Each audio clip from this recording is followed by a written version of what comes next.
আসসালামু আলাইকুম। তোমরা কি তরমুজ খেয়ে তরমুজের খোসা ফেলে দিচ্ছ? তরমুজ খেয়ে তরমুজের খোসা ফেলে না দিয়ে তৈরি করে নিতে পারো দারুণ একটা রেসিপি। আম মাখা, পেঁপে মাখা তো অনেক খেলে, এবার না হয় তরমুজের খোসা মাখা খাওয়া হয়ে যাক। আজকে তোমাদের দারুণ একটা রেসিপি শেয়ার করব। আমার ভিডিওটি যদি ভালো লাগে একটা লাইক দিয়ে দেখা কন্টিনিউ করুন। তাই আর দেরি না করে চলো শুরু করি আজকের রেসিপি। আমি তরমুজ খেয়ে তরমুজের খোসা ফেলে না দিয়ে এখানে কিছু তরমুজের খোসা নিয়ে নিয়েছি। এবার এগুলো আমি এই খোসা মাখা করব।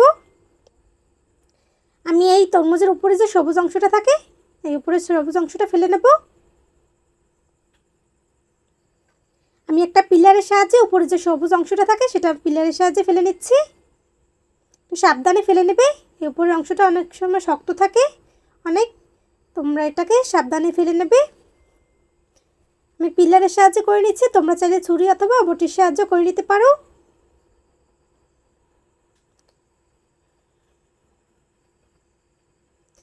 তরমুজের খোসা দিয়ে আরও অনেক রেসিপি আমার চ্যানেলে আপলোড করা আছে। আরও সুন্দর সুন্দর রেসিপি নিয়ে খুব শীঘ্রই হাজির হব। দেখতে হলে আমার চ্যানেলটা সাবস্ক্রাইব করে আমার পাশেই থেকো। আর আগের ভিডিওগুলো তোমরা চাইলে চ্যানেল ঘুরে দেখে আসতে পারো। তোমাদের দেখার সুবিধার্থে আমি ডিসক্রিপশন বক্সে লিঙ্ক দিয়ে রাখবো। আমি সবগুলো খোসা ছেলে নিলাম। এবার এগুলোকে আমি পানি দিয়ে ভালোভাবে ধুয়ে নেব।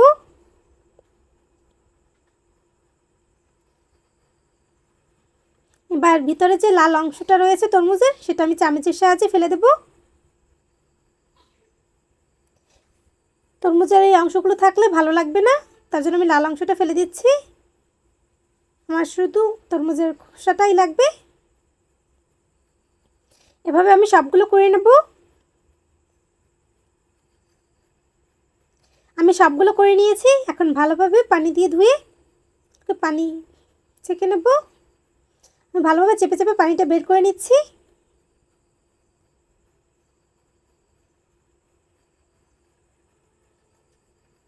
এভাবে আমি 2-3 বার পানি পাল্টে ভালোভাবে ধুয়ে নেব। এবার এগুলোকে আমি গ্রেট করে নেব। এখানে আমি একটা গ্রেটার নিয়ে নিলাম। গ্রেটারের যে ছোটো অংশ থাকে সেই ছোটো অংশ দিয়ে আমি ভালোভাবে গ্রেট করে নিচ্ছি।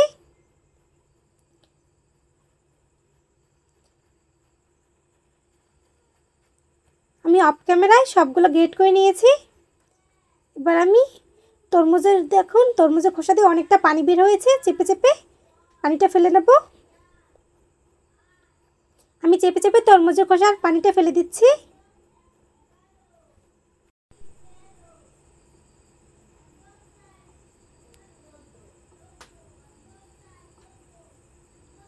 আমি ভালোভাবে চেপে সবগুলো পানি ফেলে নিচ্ছি।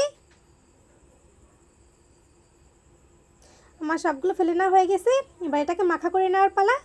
এবার এখানে দিয়ে দেবো আমি কিছুটা বিট লবণ, আপনারা চাইলে খাবার লবণটাও দিতে পারেন। এখানে দিয়ে দেবো আমি শুকনো মরিচের গুঁড়া।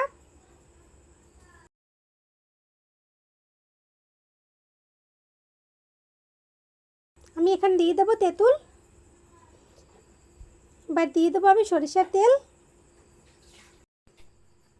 এবার আমি ভালোভাবে মেখে নেব।